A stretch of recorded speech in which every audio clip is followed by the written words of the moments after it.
We're now ready. Set for action. First leg of the quadrilla. The gates go back. They're off and racing. Rissole snagged out of the machine. King Adviso jumped like he was slung shot from the gates, landing clearly in front. Away well also Deferred. She's going to be right there over the speed. Our Rocky Bay is going to pull his way forward. And My Hidden Universe tucked away down on the inside trails fourth. Then Super Session. A length and a half behind those to Stormageddon, back with Some of the Boss. And a clear last is Rissoles. King Adviso takes them out to the side. And they've got 700 to run. King Adviso has got them starting to roll along. A length and a half clear from the heavily back Deferred. 3/4 of a length away. Then Our Rocky Bay. My Hidden Universe back behind those. Just getting held up slightly coming into the home straight. Then Super Session followed by Son of the Boss. Well back Stormageddon and Rissoles trailed them. At the top of the straight it's all or nothing. Brad Parnham's gone for home and shot. King Adviso well clear. Down to the 300. King Adviso by 3. My Hidden Universe now getting up on the rail. Stormageddon from further back. Super Session. Deferred's called it a day. It's King Adviso still with a handy lead. 100 to go. King Adviso 2.5 to Stormageddon running on. King Adviso still in front close to home. And King Adviso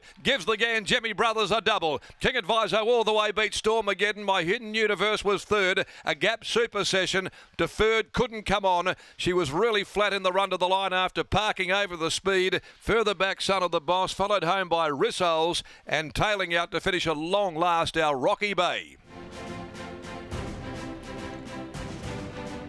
Been a very good day here for Gangemi Racing.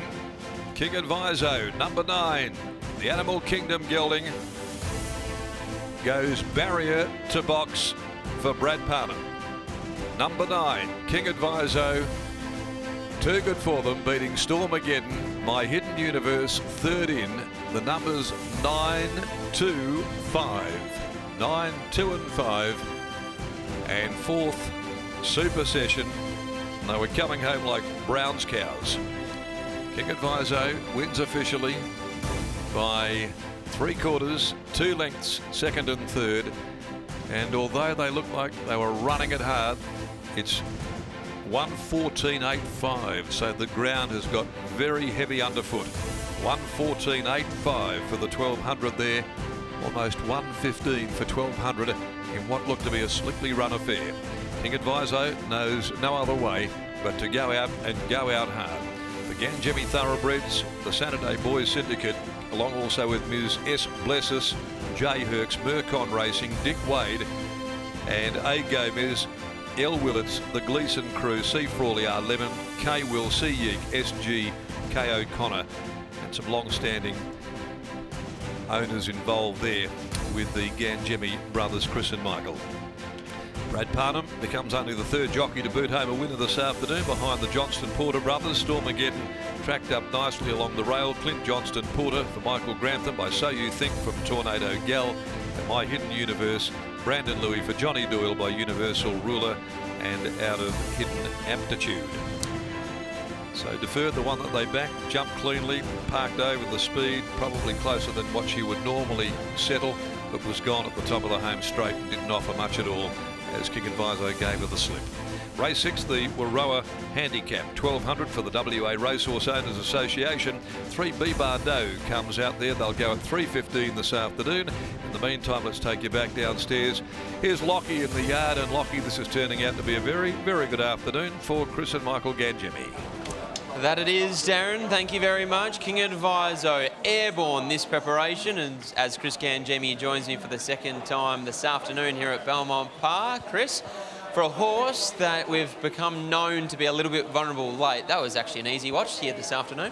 Yeah, it was good. I said to Lauren, don't cheer too hard though, just in case he did go back to his old ways. But no, it always looked pretty comfortable. He had his ears pricked, and no, it was a nice win. Just before I forget, just want to thank Steve. He done all the work on him while Brad was away. Unlucky to get pipped on him last start.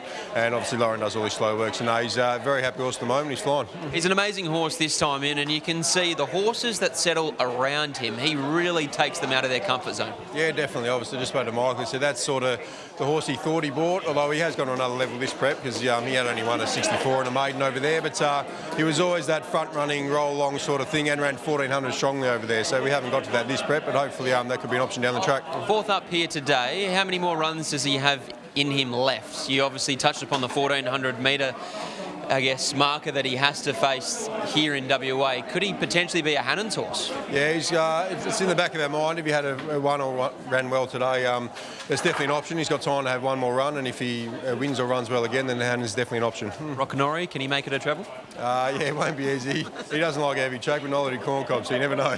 Never know. Well done. Thanks, bud. There's Chris Ganjemi, and here's Brad Parnham. Brad Parnham joins us now. Bradley, King ADVISO, well, you've only basically been aboard this preparation, but obviously for a lot of us that have followed him since he's arrived, he used to be a little bit weak late, but not anymore by the looks.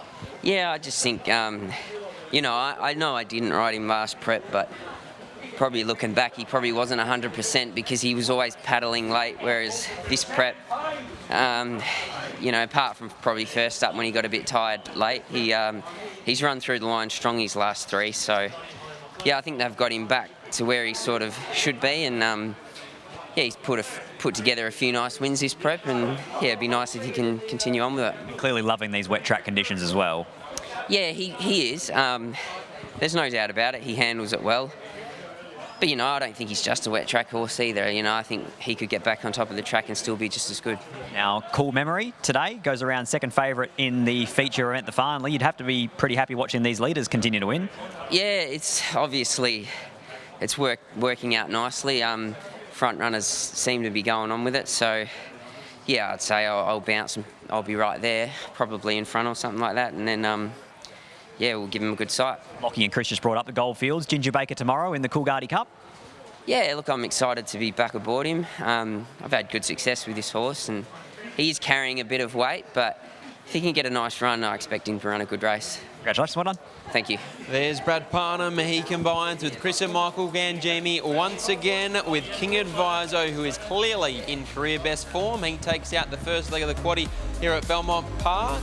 On the other side of the break, we'll be back for race 3 at Junction, the Gate 15 handicap.